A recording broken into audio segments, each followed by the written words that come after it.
Hi, to change position of edge panels on the Samsung Galaxy A35, firstly we need to open settings on the phone and here scroll till the display tab.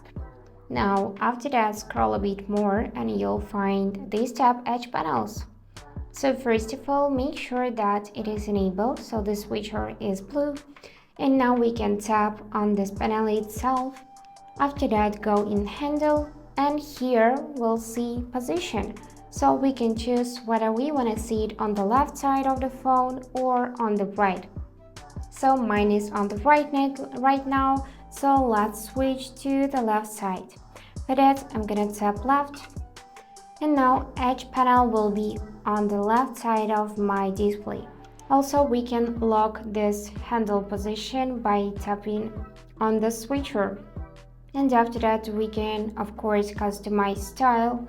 We can leave it this white color or we can select any other option from the list. You can also go in this palette and here select manually preferred color and just use it like that, then tap down button.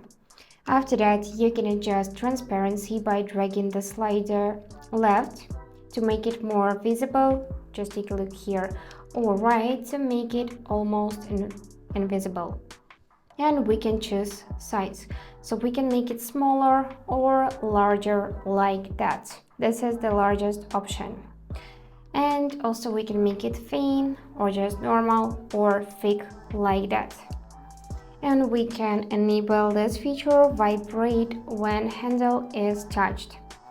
And now let's check it. So to trigger edge panel we will need to swipe right from the left side of the display. And here it is. If you moved it to the right side, you need to swipe left from the right side like that. So that's it for today. If you enjoyed this video, please subscribe, like and comment. And I wish you all the best. Bye bye.